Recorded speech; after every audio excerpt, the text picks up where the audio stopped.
चल, हरे कृष्ण माता जी, प्रभु जी, दंडवत प्रणाम। कौन है अब? हमारे कीर्ति मैया एक है। आप? जी प्रभु जी। यस, आज जो भजन गा रहे हैं कीर्ति माता जी, मैं हो सके तो अगर मेरे लीडर्स कल नहीं तो परसों जब भी कभी भी वो लोग नहीं लेंगे क्लास, स्पेशल क्लासेस लेते हैं, तो वो अगर नहीं लिए इस दिन मैं एक जयदेव गोस्वामी के बारे में बोलूंगा। जयदेव गोस्वामी के भजन स्वयं जगन्नाथ जी अपने दिल पे लगा के यानी अपने पास में रखते थे। जगन्नाथ जी को इतना अच्छा लगता था कि वो वस्त्र पे वो भजन लिखा गया और वो हमेशा वो भजन को अपने पास में रखते थे। आज वो मैया, आज एकादशी के दिन कीर्ति गुप्ता माता जी दशावतार स्तोत्र गाने वाली है। और ध्यान पूर्वक सुनना माता जी, प्रभु जी, बहुत अच्छा रहता है वो। हार्ट टचिंग रहता है। यस माता जी, यू कैन स्टार्ट। हरे कृष्ण प्रभु जी। प्रलय पयोधि जले धृतवान् शिवेदम्। प्रलय पयोधि जले धृतवान् शिवेदम्। विहितवहित्र चरित्रमखेदम्।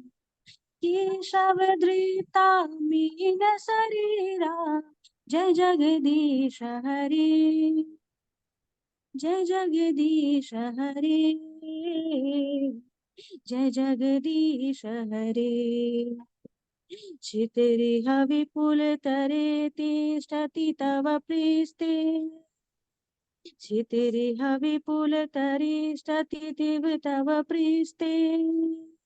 धरणी धरण किल चक्र गरिस्ते। धरणी धरण किल चक्र गरिस्ते।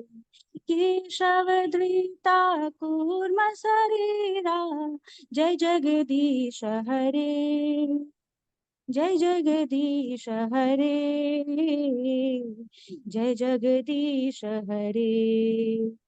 वसति दशानन शिखर धरि तव लग्ना। शशनि कलंक कलेवनिमग्ना। शशनि कलंक कलेवनिमग्ना। केशवधृता शूकर रूपा। जय जगदीश हरे। जय जगदीश हरे।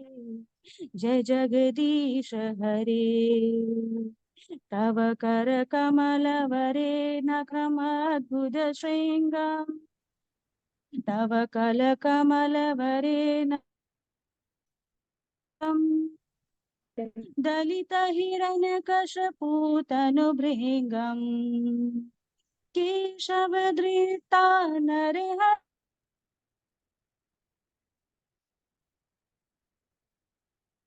जगदीश हरे। जय जगदीश हरे। चलय शिविक्रमणे बलिअद्भुत वामना। चलय शिविक्रमणे बलिअद्भुत वामना। पद निखनित जन पावन। केशवधृता वामन रूपा। जय जगदीश हरे। जय जगदीश हरे। छितर रुधिरमय जगदाप गत गत पापम्। स्नपयसि पयसि समित भवतापम्। केशवधृता भृजुपति रूपा। जय जगदीश हरे। जय जगदीश हरे। जय जगदीश हरे। वितरसि दिक्षुरने दिक्पति कमनीयम्। दशमुखमालिबलिं रमणीयम्। केशवधृता राम शरीरा। जय जगदीश हरे। जय जगदीश हरे। जय जगदीश हरे। वह शिवपुषि विषदेवशनां जलधावम्। हलहति भीति मिलित यमुनाभम्। केशवधृता हलधर रूपा। जय जगदीश हरे। जय जगदीश हरे, जय जगदीश हरे। निनदशियज्ञविधेरहहा श्रुतिजातम् सदय हृदय दशति पशुगातम्। केशवधृता भूत शरीरा, जय जगदीश हरे, जय जगदीश हरे, जय जगदीश हरे। लेच निवाह निदाकलयसि करवालम् धूमकेतु इव किमपि करालम्। केशवधृता कलकी शरीरा, जय जगदीश हरे, जय जगदीश हरे, जय जगदीश हरे। श्री जयदेव कमेर इदं उदित उदारम् चिन सुखदं शबदं भवशानम्। केशवधृता दशविधरूपा, जय जगदीश हरे, जय जगदीश हरे, जय जगदीश हरे। हरे कृष्णा कृष्ण कृष्ण हरे हरे, हरे राम राम राम हरे हरे। हरे कृष्णा कृष्ण कृष्ण हरे हरे, हरे राम राम राम हरे हरे। हरि बोल, हरि बोल, हरि बोल, हरि बोल। हरे कृष्ण प्रभु जी। हरे कृष्णा माता जी, हरी हरी हरी। आज एकादशी के दिन क्या बात है। हाँ, एकादशी के दिन दशावतार स्तोत्र मामूली बात नहीं है। आज सुन रहे हैं, बहुत अच्छा स्तोत्र ये, स्वयं जगन्नाथ जी को बहुत पसंद है। ठीक है, किसी दिन हम लोग इसका डिटेल में मीनिंग, कीर्ति माता जी ने तो कोई भी हम लोग डिटेल में जाएंगे। तो अब हम लोग 10वें अध्याय में फिर से थोड़ा सा, अरे प्रभु जी, फिर से भगवत गीता, क्या तो भी है ये। चल, थोड़े से श्लोका ले लेंगे, क्योंकि अब ये सिर्फ ज्यादा रीडिंग नहीं है, यहाँ ज्यादा पढ़ना नहीं है। ये 8:30 तक ये क्लास एंड कर दूंगा, तो हम लोग सिर्फ पढ़ते जाएंगे। पढ़िए माता जी, 10वें अध्याय का भगवान वाच, पढ़िए। अनुवाच हन्त ते कथिष्यामि दिव्यायात्मविभूतय प्राथान्तय कुरुक्षेश्च नास्त्यन्तो विशतस्य मे।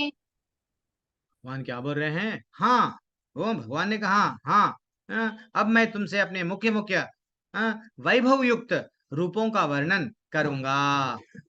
क्योंकि हे अर्जुन, मेरे ऐश्वर्य बहुत बड़ा है। मैं अब तुमको ट्रेलर बताऊंगा, पिक्चर अभी बाकी है, बहुत बड़ा पिक्चर है। मैं खुद नहीं जानता हूँ मेरे बारे में, कहाँ कहाँ क्या कितना कितना मेरा वैभव है, मेरे ऐश्वर्य है मेरे बारे में। तो वो मैं खुद भी बताने के लिए अगर मैं बोलूंगा तो अब ये युद्ध का समय है।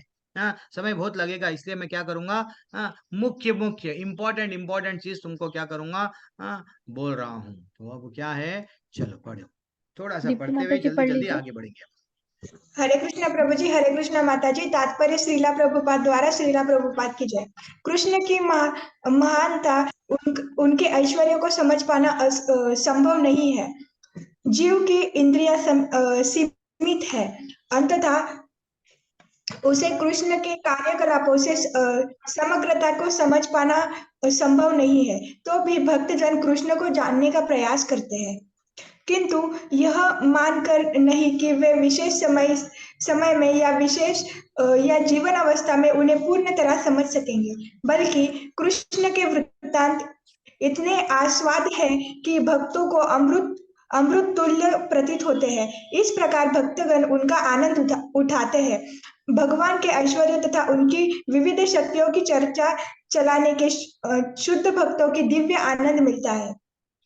अंततः वे उनको सुनते रहना और उनकी चर्चा चलाते रहना चाहते हैं। कृष्ण जानते हैं कि जीव उनके ऐश्वर्य के विस्तार को नहीं समझ सकते, फलतः वे अपनी विभिन्न शक्तियों को प्रमुख रूपों में वर्णन करने के लिए राजी होते हैं। प्राधानता शब्द अत्यंत महत्वपूर्ण है, क्योंकि हम भगवान के प्रमुख विस्तारों को ही समझ पाते हैं, जबकि उनके स्वरूप अनंत है। इन सबको समझ पाना संभव नहीं है। इस श्लोक में प्रयुक्त विभूति शब्द उन ऐश्वर्यों को सूचक है जिनके द्वारा भगवान सारे विश्व का नियंत्रण करते हैं।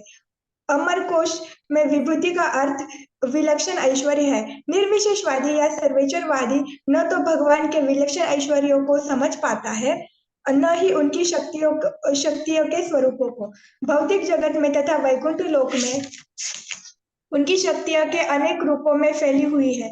जब कृष्ण उनकी रूपों को बताने जा रहे हैं, तो सामान्य व्यक्ति प्रत्यक्ष रूप से देख सकता है। इस प्रकार उनकी रंग बेरंगी शक्ति आकांक्षित वर्णन किया गया है। हरे कृष्णा। आंशिक आंशिक आंशिक वर्णन किया गया है, यानी इन शॉर्ट में। हाँ, तो बोलिए माता जी, क्या समझ में आया? जल्दी से आप लोग, आप ही बोलते हुए आगे बढ़ते जाएंगे। यहाँ से श्लोक छोटे छोटे हैं, बोलो। हरे कृष्ण प्रभु जी। इसमें हमें ये समझाने की कोशिश कर रहे हैं कि कृष्ण का जो ऐश्वर्य है वो बहुत ज्यादा है, सीमित नहीं है, असीमित है। तो हम उसको नहीं समझ सकते। और भक्तजन उसमें ऐश्वर्य में ज्यादा इंटरेस्टेड नहीं रहते हैं, बट वो इसलिए सुनते हैं कि उनको टेस्ट आता है, भगवान के बारे में सुनने में टेस्ट आता है। और जो निर्विशेषवादी और सर्वेश्वरवादी है, वो ना तो भगवान के जो विलक्षण वैभव रहता है, ऐश्वर्य रहता है, उसको समझ पाता है, और ना ही भगवान की जो दैवी शक्ति है उनको समझ पाता है। सही बात है। हरि बोल। एक्सीलेंट माता जी। चलो 20वां श्लोक आप पढ़ो। हम आत्मा गूढ़केशा सर्वभूते। माता जी आप है ना, पढ़ो पढ़ो पढ़ो। अहमात्मा गुणाकेश सर्वभूतस्य स्थितः अहमादिश्च मध्यम च भूतानामन्त एव च। भगवान बोल रहे हैं, हे अर्जुन, मैं समस्त जीवों के हृदय में स्थित परमात्मा हूँ। मैं समस्त जीवों का आदि मध्य अंत सब है। सब भगवान बोल रहे हैं। अभी समझो हम लोग हिमालय को देखे, कितना बड़ा। अरे वो हिमालय तो बहुत बड़ा है। अरे भैया, हिमालय से भी बड़ा, हिमालय को बनाने वाला वो इम्पोर्टेंट है। समुद्र को देखे, वह समुद्र कितना बड़ा है। अरे भैया, समुद्र को बनाने वाला कृष्ण, वो ग्रेट है। तो हमको हर चीज, जो भी वस्तुओं को हम लोग ये देखते हैं, वो कृष्ण से अलग नहीं, पृथक नहीं समझना चाहिए। तो भगवान बोल रहे हैं समस्त जीवों में। और एक भी श्लोका है, सर्वस्य चाहम हृदय सन्निविष्टो। भगवान बोलते हैं मैं सबके हृदय में विद्यमान हूँ। हाँ, वैसे अलग अलग अभी भी बोल रहे हैं। भगवान क्या है? आदि मध्य और अंत वही है। चलती पढ़ते हुए आगे बढ़ते जाएंगे। महेंद्र प्रभु पढ़ लीजिए। आप सब लोग हाथ उठाओ, जस्ट तात्पर्य पढ़ो, तात्पर्य समझाओ और आगे बढ़ते जाओ। श्लोकाएं छोटे छोटे हैं, पढ़ो।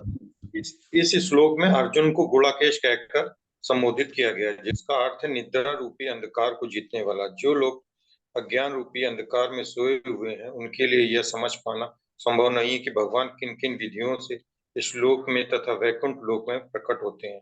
अतः कृष्ण द्वारा अर्जुन के लिए इस प्रकार का संबोधन महत्वपूर्ण है, क्योंकि अर्जुन ऐसे अंधकार से ऊपर है। अतः भगवान उससे विविध ऐश्वर्यों को बताने के लिए तैयार हो जाते हैं।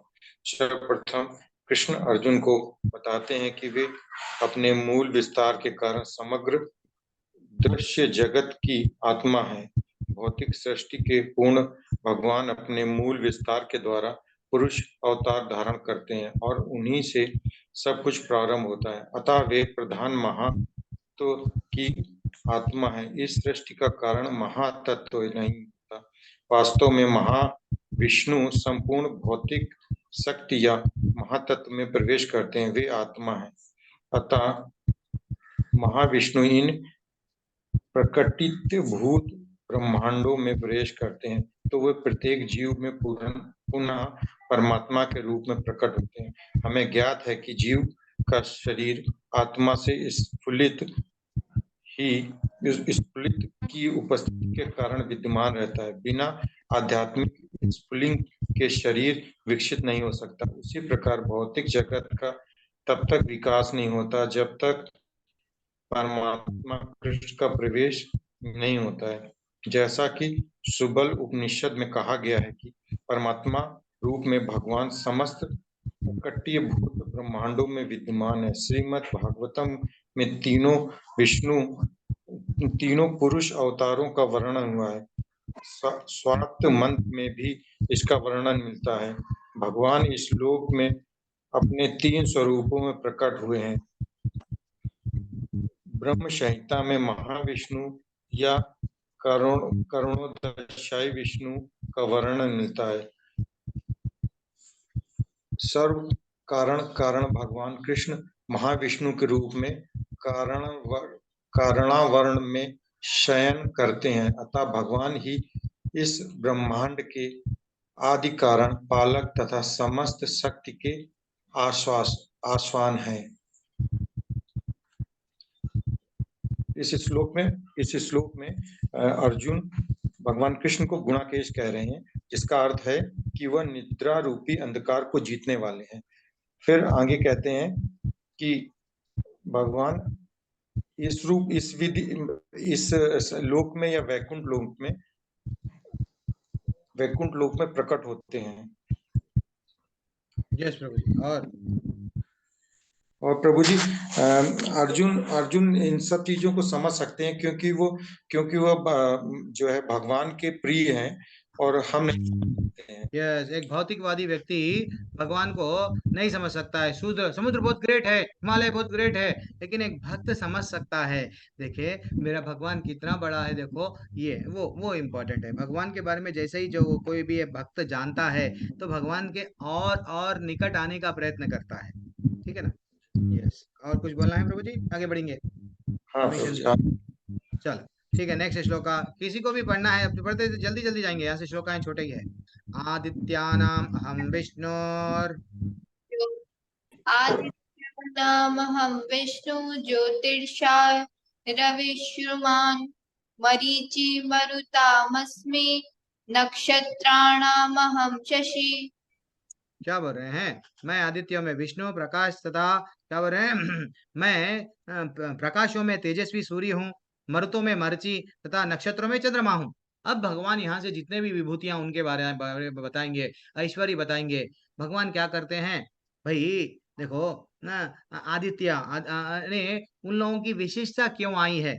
हाँ, सब चीज, अब तारों में सबसे विशेष कौन है? अब हम लोगों को दिखता है सूरज का प्रकाश धरती पे आ रहा है। हाँ सूरज, तो वो विशेष विशेष चीज भगवान क्या कर रहे हैं? अपने आप को ले लेते हैं। वो ले लेते नहीं, वो चीज वो विशेष क्यों बना? इसलिए कि वो मेरे वजह से बना, भगवान ये बताते हैं। वो मैं हूँ। तो अब धीरे धीरे से हम लोग तात्पर्य पढ़ेंगे, आगे बढ़ते जाएंगे। तात्पर्य कोई भी पढ़ लो। श्रीला प्रभुपाद जी के द्वारा श्रीला प्रभुपाद जी के जय।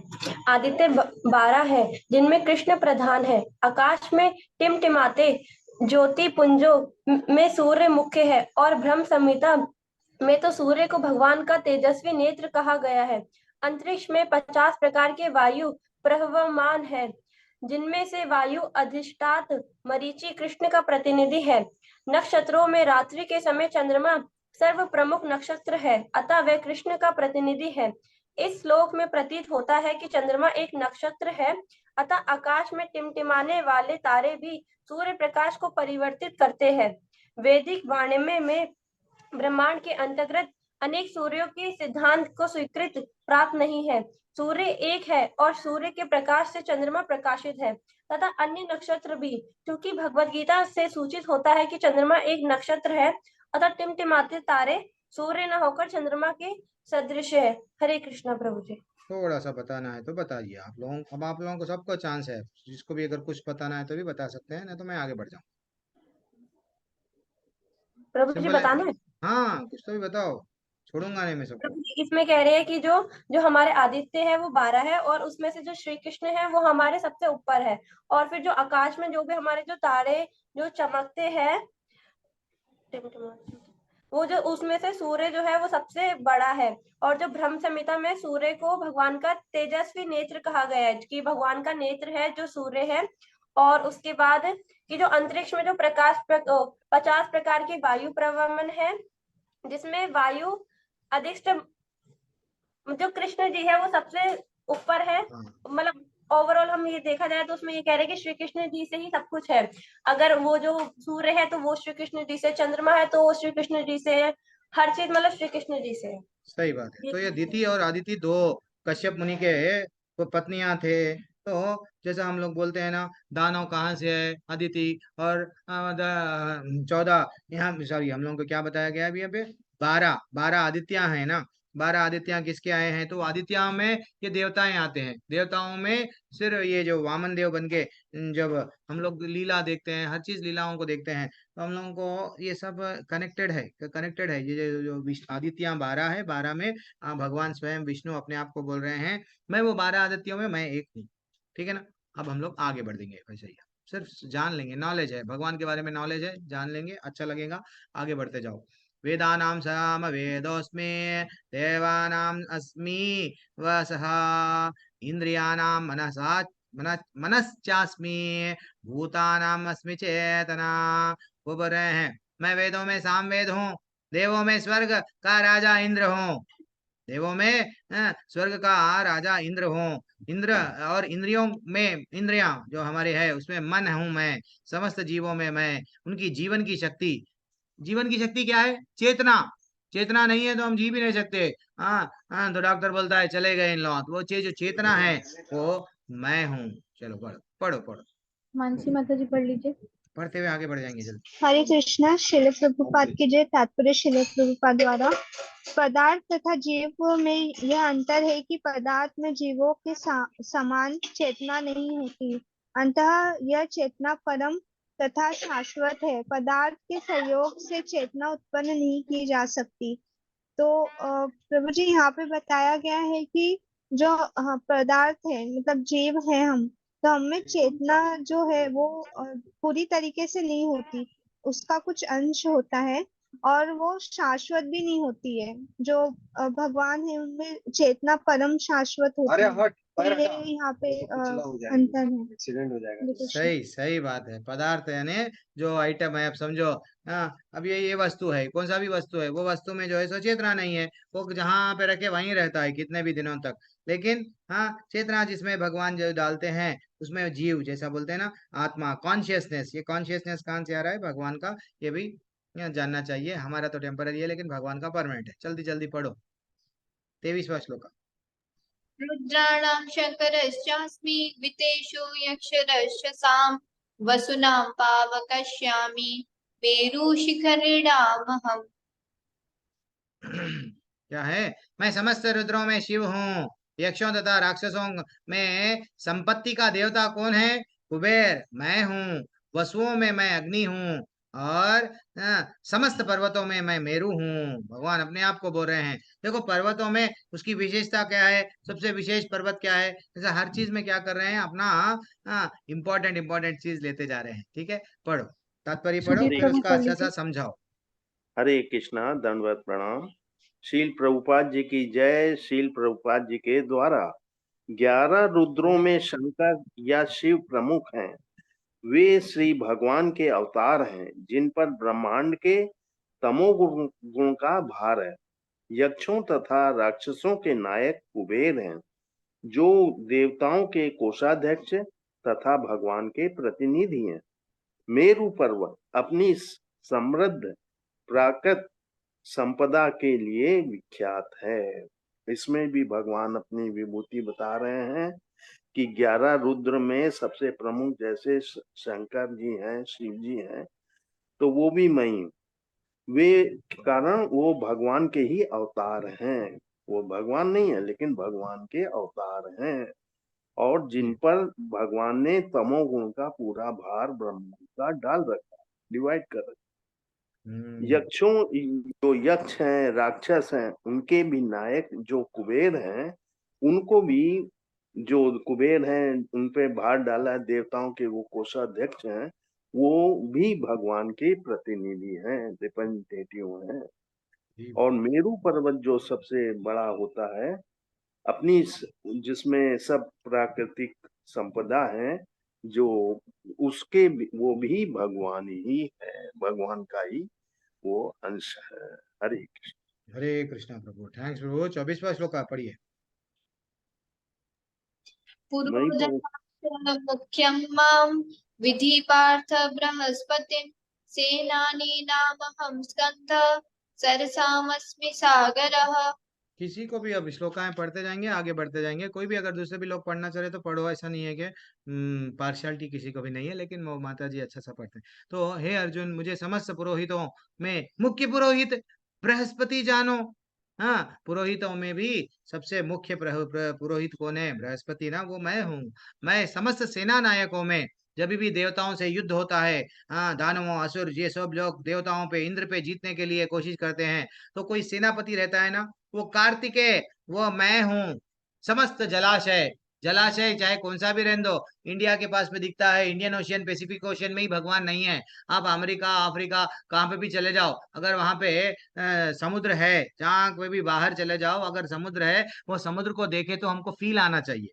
देखो माता जी, प्रभु जी चैतन्य महाप्रभु जब भी पुरी में, तो जब जब कभी भी हम लोग वो चैतन्य महाप्रभु की लीलाएं में पुरी में वो क्या करते थे, 12 साल अंत्य लीला में इतना डिटेल में है, वो पूरी पूरी तरह से भगवान से कनेक्टेड थे। जहां पे भी समुद्र को देखते थे, यमुना याद आता था, यमुना याद आता, क्योंकि वो राधा रानी के भाव में थे। और यमुना, यमुना, यस, यमुना याद आके वो अचेत अवस्था में जाते हैं। हमको भी क्या करना चाहिए? समुद्र को देखे, अरे ये समुद्र इतना विशाल, इतना पावरफुल, इतना अच्छा दिख रहा है, इतने लहर, अरे ये तो मेरा भगवान है, ये तो भगवान, ये हर चीज भगवान से कनेक्ट करना चाहिए। ठीक है, पढ़ो। दीप्ति माता जी पढ़ लीजिए। हरे कृष्णा प्रभु जी, हरे कृष्णा माता जी। तात्पर्य श्रीला प्रभुपाद द्वारा, श्रीला प्रभुपाद की जय। इंद्र स्वर्ग का प्रमुख देवता है और स्वर्ग का राजा कहलाता है। जिस लोक में उसका शासन है वह इंद्रलोक कहलाता है। बृहस्पति राजा इंद्र के पुरोहित है, और क्योंकि इंद्र समस्त राजाओं का प्रधान है, इसलिए बृहस्पति समस्त पुरोहितों में मुख्य है। जैसे इंद्र सभी राजाओं के प्रमुख है, इसी प्रकार पार्वती तथा शिव के पुत्र स्कंद या कार्तिकेय समस्त सेनापतियों के प्रधान है। समस्त जलाशयों में समुद्र सबसे बड़ा है, और कृष्ण के ये स्वरूप उनकी महानता को सूचक है। इसमें प्रभु जी यही बताना चाहते हैं कि जो सबसे उत्कृष्ट है और सबसे श्रेष्ठ है वो कृष्ण ही है। और इन सारे एग्जाम्पल से हमें मतलब हमें सब लोग बोलते हैं कि हमें कृष्ण को 24 घंटे कैसे याद रखना चाहिए। तो इसमें बता रहे हैं जैसे कृष्ण मतलब वही एक एग्जाम्पल है, हम कैसे याद रख सकते हैं। सारी चीजों में कृष्ण है। हाँ, सारी चीजों में कृष्ण है। 25वां श्लोका पे आइए। किसी को भी पढ़ना है तो भी पढ़िए, नहीं अगर माता जी पढ़ रहे हैं तो पढ़े। महर्षि नाम रघुरहमस्म्येकमक्षरं यज्ञानां जपयज्ञोऽस्मि यथा वराणां हिमालयः। ये बहुत हार्ट टचिंग श्लोका है। ये हम लोग जब प्रीचिंग में रहते हैं ये श्लोका को बोलते हैं। काफी लोग प्रभु जी यहाँ ये क्लास में बोलते हैं। 10वां अध्याय का 25वां श्लोका क्या बोलते हैं? यज्ञानाम जप यज्ञोस्मि भगवान। हाँ, तो यज्ञों में भगवान क्या बोल रहे हैं? ये पूरा श्लोका पढ़ेंगे भगवान। हाँ, मैं महर्षियों में भृगु हूँ। और क्या बोल रहे हैं? वाणी, वाणी में दिव्य ओमकार हूँ। ओम, जो हर एक मंत्र बिना ओम के स्टार्ट नहीं होता, वो मैं हूँ। और समस्त यज्ञ, यज्ञ जो भी हम लोग द्रव्य यज्ञ, अलग अलग प्रकार के यज्ञ हम लोग 4थे अध्याय में देखे, तो वो यज्ञों में जप, पवित्र नाम का जो कीर्तन करते हैं, वो जप जो करते हैं, वो यज्ञ मैं हूँ। और समस्त अचल, जो हिलने न हिलता नहीं, हाँ, चल और अचल, वो हिमालय मैं हूँ। ठीक है ना? तो मेरू और हिमालय में अंतर क्या है? मेरू पर्वत, वो जाना जाता है क्योंकि वो बहुत बड़ा हाइट में है। हाँ, ये एकदम विशाल। हिमालय भी क्या है? एकदम उसका विस्तार बड़ा है, हिमालय पर्वत बोलते हैं ना, वैसा। तो ये दोनों भी उसमें बर्फ में, हरि प्रभु जी हिमालय ना अच्छा रहता है, तो यानी उसकी विशेषता भगवान क्या करते हैं, वो चीज मैं हूँ। ठीक है ना? अब पढ़ो। महेंद्र प्रभु पढ़ लीजिए। आप स्मृति माता जी अगर कोई नहीं समझा रहे हैं श्लोका, तो आप थोड़ा सा समझाने का प्रयत्न कीजिए यहाँ से। ब्रह्मांड के माता जी सब ब्रह्मांड के प्रथम जीव ब्रह्मा ने विभिन्न योनियों के विस्तार के लिए कई पुत्र उत्पन्न किए।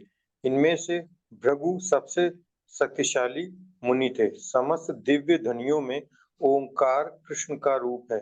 समस्त यज्ञों में हरे कृष्णा कृष्णा कृष्णा हरे हरे, हरे राम राम राम हरे हरे का जप कृष्ण का सर्वाधिक शुद्ध रूप है। कभी कभी पशु यज्ञ की भी संस्तुति की जाती है, किंतु हरे कृष्ण यज्ञ में हिंसा का प्रश्न ही नहीं उठता। यह सबसे सरल तथा शुद्धतम यज्ञ है। समस्त जगत में जो कुछ शुभ है वह कृष्ण का रूप है, अतः संसार का सबसे बड़ा पर्वत हिमालय भी उन्हीं का स्वरूप है। पिछले श्लोक में मेरु का उल्लेख हुआ है, परंतु मेरु तो कभी-कभी सचल होता है, लेकिन हिमालय कभी चल नहीं है। अतः हिमालय मेरु से बढ़कर है। हरे कृष्णा प्रभु जी। प्रभु जी बोलिए, कुछ बोल रहे थे। प्रभु जी बस वही कृष्ण की महानता ही सब जगह ठीक। बताई जा रही है। और ठीक, इस श्लोक में भी बताया गया कि जो ब्रह्मा जी के से जो जितने भी पुत्र उत्पन्न हुए थे, उनमें भृगु जो थे वो सबसे शक्तिशाली लेकिन मुनि थे। हाँ, इसमें एक अच्छी चीज क्या बताई है, यज्ञों में जनरली बलि देते हैं, वो देते हैं, अरे भाई जिसका तो भी हिंसा कर रहे, किसी को मार रहे पशु को। लेकिन हरे कृष्णा में क्या रहता है, हरे कृष्ण कृष्ण कृष्ण हरे हरे, हरे राम राम राम हरे हरे। यही भगवान का यज्ञ है। ये जीभ हमारी क्या है, जब हम भगवान का नाम लेते हैं तो कानों के माध्यम से कान कुंड हो गए हैं। जीभ हमारी चम्मच जैसा डालते हैं ना, चम्मच, और जो निकल रहा है, क्या निकल रहा है, अग्नि निकल रही है। वो निकल के कहाँ जा रही है, अंदर आहुति दे रही है, कुंड में। दिस इज व्हाट हरि का नाम यही होता है। तो जब हम लोग ये यज्ञ करते हैं, धीरे धीरे से भगवान को प्रसन्न है। भगवान ये बोल रहे हैं, ये यज्ञ महिम। कोई भी हाथ नहीं उठाते हैं, मेरे को मालूम है माता जी, प्रभु जी। आप हम लोग मैसेज डालना भी गलत है, क्योंकि सब लोग संडे है, बिजी है, और 10 मिनट झेलना है, क्योंकि जितना जब मैक्सिमम हो गया उतना करेंगे। चलो पढ़ो हरे कृष्ण 26वां प्रभु जी। श्लोक। हाँ दीप्ति प्रभु जी, माता जी, यस पढ़ो। सच्ची मैं आगे का श्लोक पढ़ना चाहती हूँ सारे। अभी हाँ तो पढ़ो ना मैया, और क्या है। अश्वत्थ सर्ववृक्षाणां देवर्षिणां च नारदः गंधर्वाणां चित्ररथा सिद्धानां कपिलो मुनिः। मैं समस्त वृक्षों में अश्वत्थ वृक्ष हूँ और देवर्षियों में नारद हूँ। मैं गंधर्वों में चित्ररथ हूँ और सिद्ध पुरुषों में कपिल मुनि हूँ। यस तो वो पढ़ लो, तात्पर्य पढ़ लो, तात्पर्य पढ़ लो। और तात्पर्य श्रील प्रभुपाद जी के द्वारा। श्रील प्रभुपाद जी की जय। अश्वत्थ वृक्ष सबसे ऊंचा तथा सुंदर वृक्ष है, जिसे भारत में लोग नित्य प्रति नियम पूर्वक पूजते हैं। देवताओं में नारद विश्व भर के सबसे बड़े भक्त माने जाते हैं और पूजित होते हैं। इस प्रकार वे भक्त के रूप में कृष्ण के स्वरूप हैं। गंधर्व लोग ऐसे निवासियों से पूर्ण है जो बहुत अच्छा गाते हैं, जिनमें से चित्ररथ सर्वश्रेष्ठ गायक हैं। सिद्ध पुरुषों में से देवहूति के पुत्र कपिल मुनि कृष्ण के प्रतिनिधि हैं। वे कृष्ण के अवतार माने जाते हैं।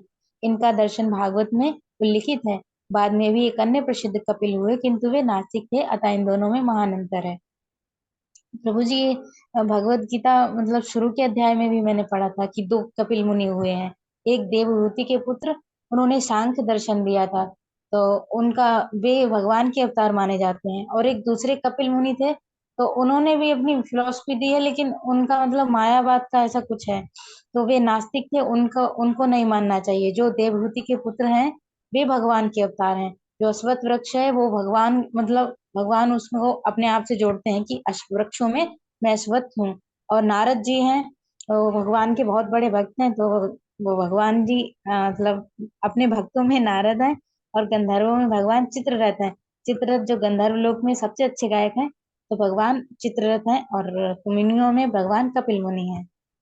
चित्ररथ की एक विशेषता है, जब अर्जुन 1 साल के लिए, यानी जब अर्जुन स्वर्ग में गए, तो वो सीखे कहाँ, वो जब ब्रहणला बन के जब वो अच्छा सा गीत गा रहे थे, सिखा रहे थे।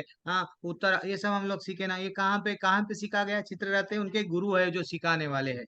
सब गाना कैसा गाना है, मृदंग कैसा बजाना है, वो सब वहां पे सीख के आए थे। तो ये भी थोड़ा सा पास्ट टाइम्स हम लोग को याद आया, वो कनेक्ट कर लिया। चलो 27वें श्लोका पे आइए, पढ़िए, कंटिन्यू कीजिए।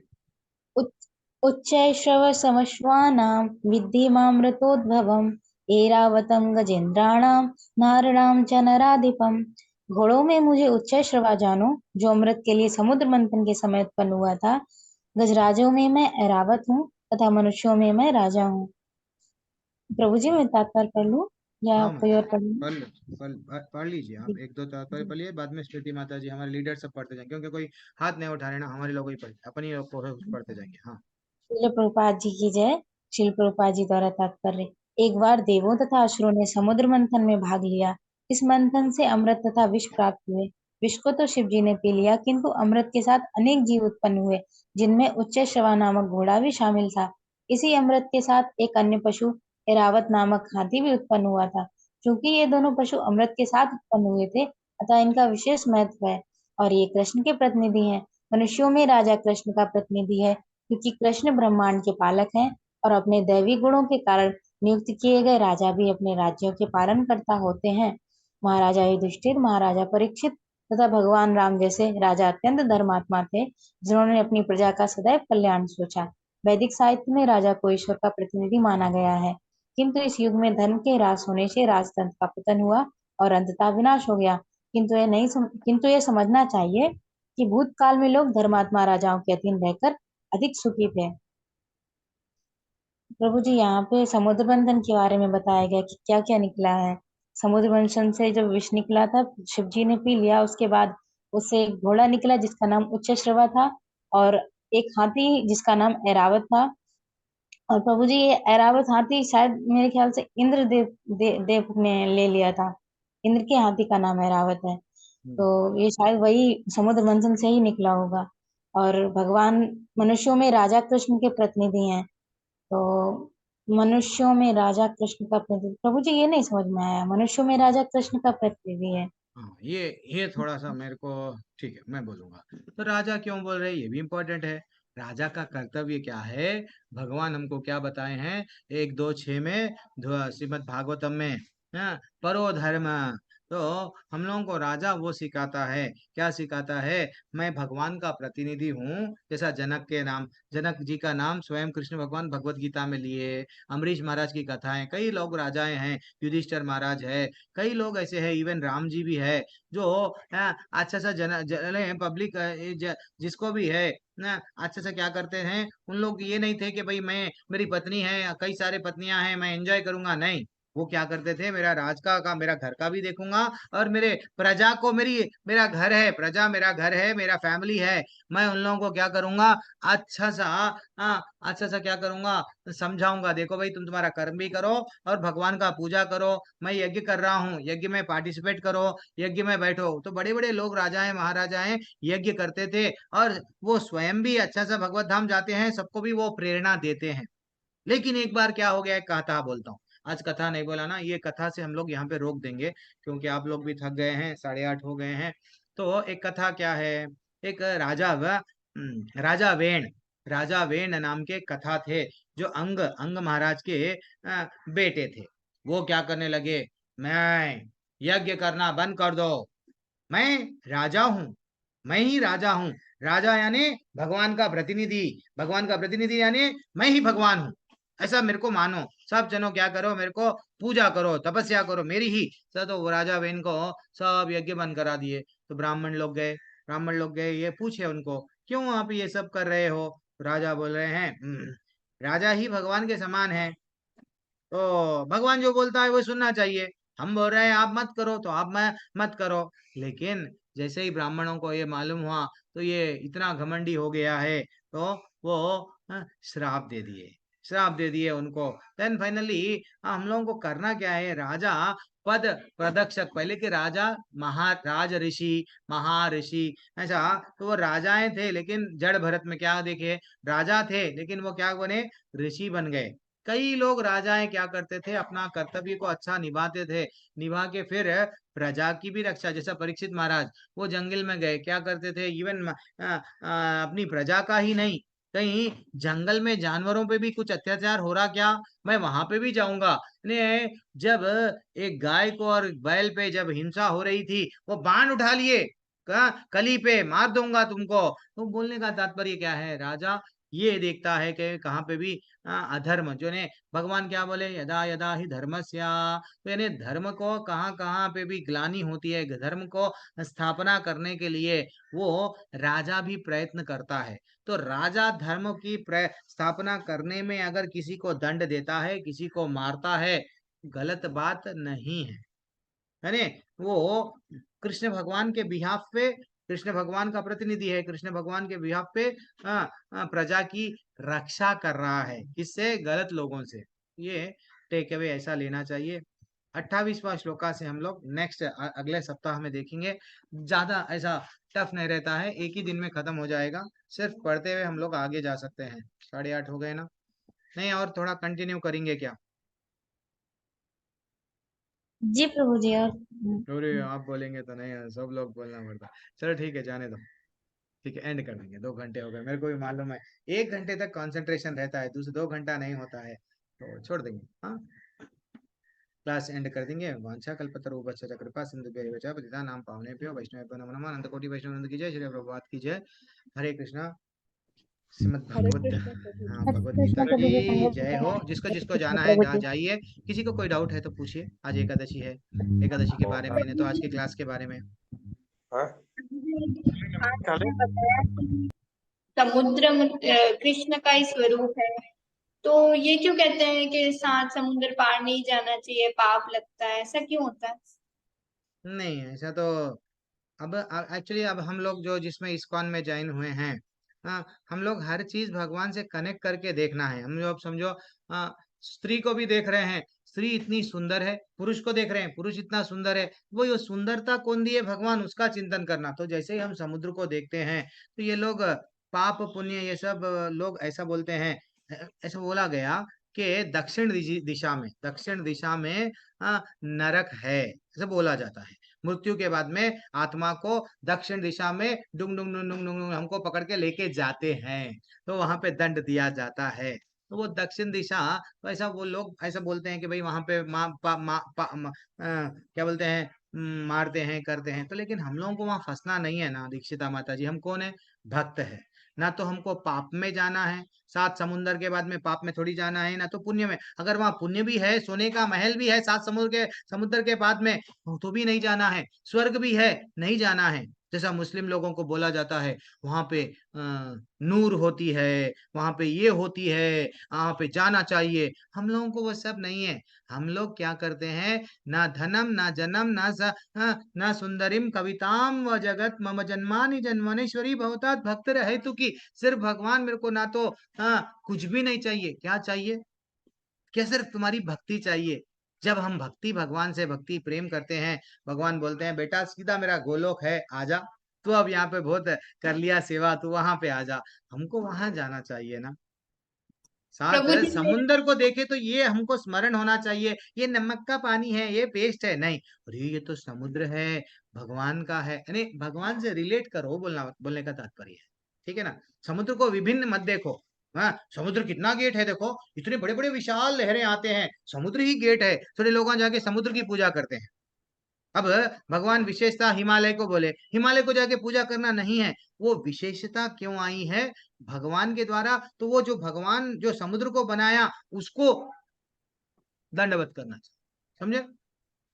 प्रभु जी इसमें एक बताया है कि निर्जीव चीजों में चेतना नहीं होती, तो हाँ, पुरानी कहानियों में और ऐसे कहते थे ना कि राम जैसे प्रार्थना करते हैं कि समुद्र रास्ता दीजिए, तो वो रास्ता देते थे। पर्वत को कहते थे तो वो पर्वत रास्ता देता था। वो क्या चीज थी?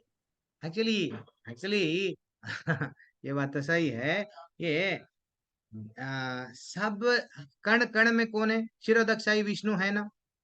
कण कण में, सब में भी, सब भी तो भगवान है। तो ये देवताएं ही देवताएं। अब समझो, पर्वत, पर्वत कोई और नहीं है। हम लोग जब पार्वती माता जी की कहानी सुनते हैं, शिव जी, पार्वती माँ के पिताजी का नाम कौन है? क्या है? वो पर्वत बोलते हैं ना। तो हम लोग जैसे सती माता की, जब हम लोग जब यानी शिव जी की कहानियों में जब हम लोग पढ़ते हैं, तो वो भी कहाँ से आई? अरे भैया इनके पिताजी तो वही है। तो ऐसा ये लोग भी क्या है? एक्चुअली देखा गया तो समुद्र भी समुद्र देव है कि नहीं? समुद्र एक देवता है। हाँ, तो हम लोग को ये नहीं समझ, चंद चीज जैसे कि अब पत्थर देख लिए हम लोग, तो ये सब चीज में भी क्या है? भगवान क्षीरोदक्षाई विष्णु बन के है, लेकिन समुद्र को और आप समझो वरुण देव को अधिपति बना दिए। कई का बना दिए कि समुद्र में जलाशय रहते हैं, आप उसके अधिपति बन जाओ। तो हम लोग स्वयं भगवान होके ये सब लीला कर रहे हैं। भगवान क्या करते हैं कि हाँ प्रभु जी, उनको क्यों मान रहे हैं? मान रहे नहीं थे उनको, भगवान अपना ग्रेटनेस बता रहे हैं। मेरे पास में अस्त्र शस्त्र है, समझो अब माँ बाप है, बच्चों पे क्या करते हैं? बढ़ बढ़ के मार के बात करते हैं। भगवान के पास में शक्ति है, फिर भी वो क्या कर रहे हैं? 3 दिन उपवास रख रहे हैं, यज्ञ कर रहे हैं। भाई रास्ता दे दे भाई। बोले नहीं सुना, सीधा मैं जला दूंगा। बोले, है कि नहीं? वो समुद्र अपने आप को नहीं ग्रेट समझ रहे थे, लेकिन बाद में गदगद कांप के क्या करने लगे? मेरे से बहुत बड़ी गलती हो गई। समुद्र देव स्वयं आ गए हैं।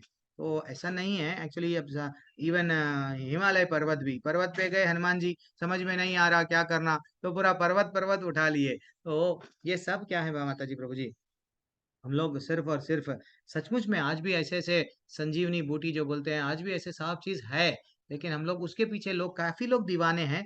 हम सिर्फ भगवान के कन्हैया के पीछे दीवाने होना है।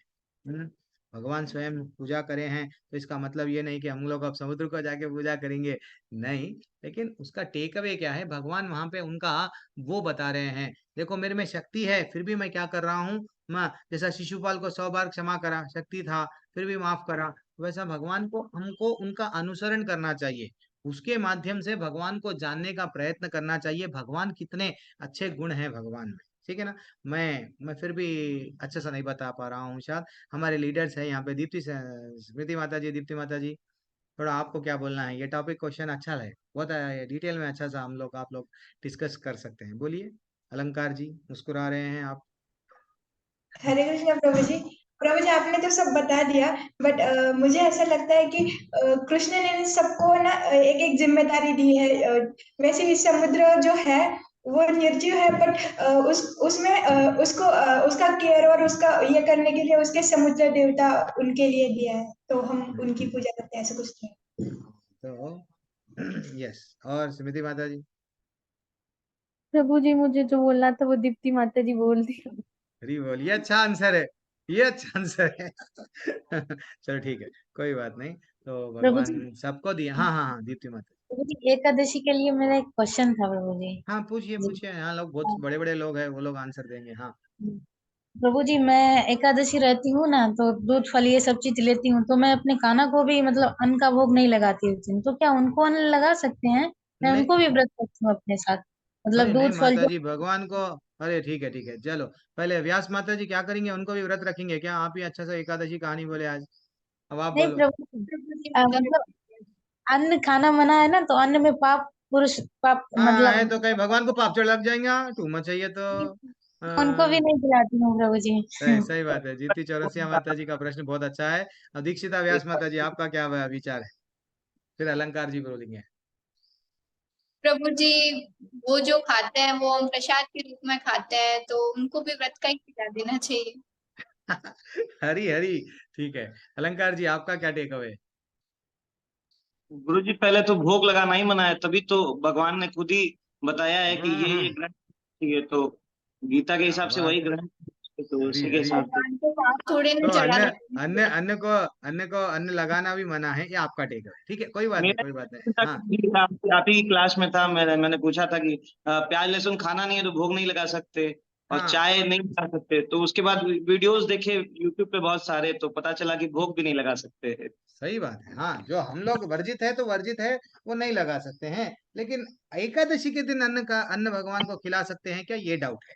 नहीं, यस, नहीं लगा सकते। ये आपका टेक अवे, ठीक है, कोई बात नहीं। और दीप्ति माता जी। हरे कृष्णा प्रभु जी।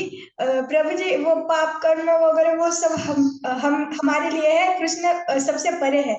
मतलब हम हमारे लिए कृष्ण को व्रत नहीं रख सकते, उनको अच्छा सा भोग लगा सकते हैं, और बट उनको जो भोग लगा हुआ प्रसाद है जिसमें अन्न है, जैसे अनाज गेहूं वगैरह, वो हम आज के दिन नहीं खा सकते, द्वादशी के दिन खा सकते हैं।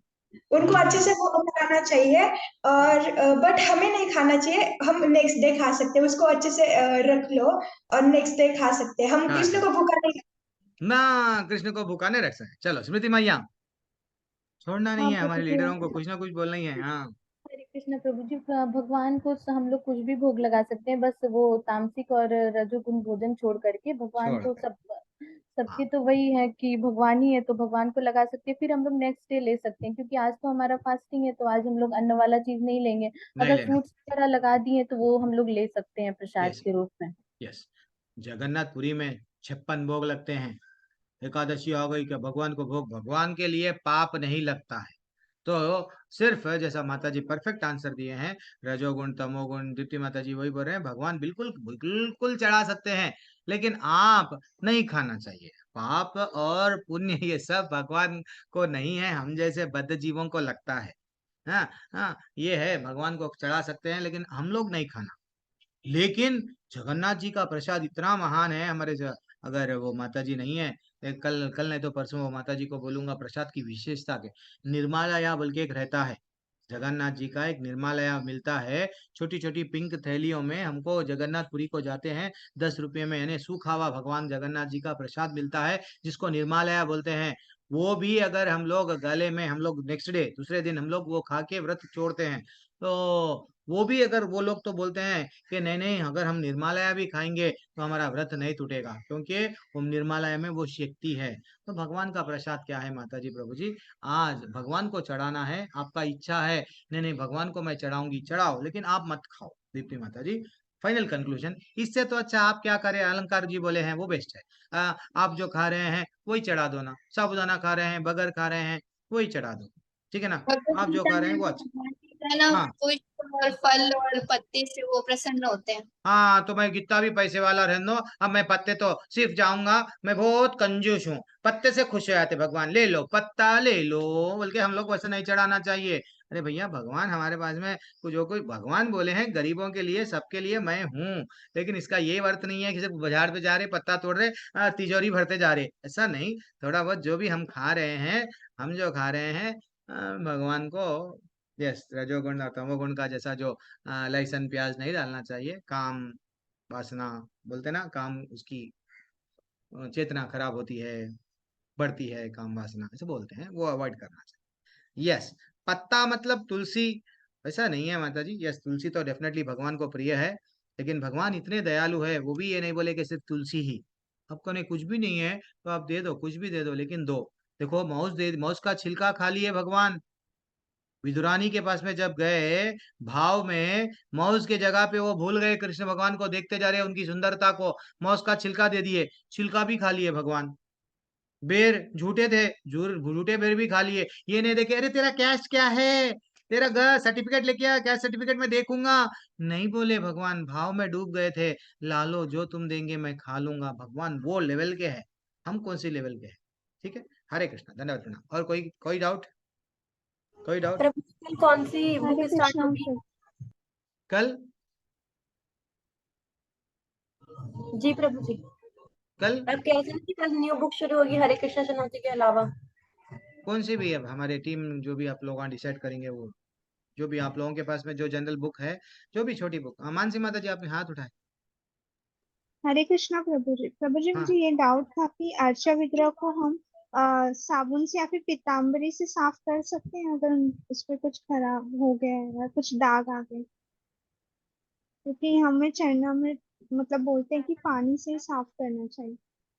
हाँ, तो कोशिश करना चाहिए कि साबुन लगाना, जैसे हम लोग छोटे बड़े बचपन में हमारी माँ हमको नहलाती थी, आंखों में जब साबुन जाता था जलता था ना, तो भगवान को जलता भी, था। ये लड्डू गोपाल भी आप समझो था, लड्डू गोपाल है हमारे पास में, तो हमको उनको भी आंखों को जलता है, थोड़ा फीलिंग फीलिंग ऐसा रहना चाहिए जल्दी से। लेकिन अब पीताम्बरी जनरली आजकल तो हर चीज पे हम लोग क्या कर रहे हैं, वो शाइनिंग आने के लिए तो हम पीताम्बरी यूज कर रहे हैं, तो मैं बोलूंगा मंदिर में कुछ यूज करते हैं पीताम्बरी की जगह पे, पहले के लोग इमली यूज करते थे, अलग अलग करते थे, लेकिन नींबू कोई बात इमली। नहीं। हाँ नींबू वेरी इंपॉर्टेंट चीज, नींबू के साथ भी हम क्या बोलते हैं दीप्ति माता जी इस बारे में, निरंजन मिश्री प्रभु जी, प्रभु, दीप्ति माता जी क्या करना चाहिए, थोड़ा आप लोग, प्रभु जी, जनरल आइटम क्या रहता है वो?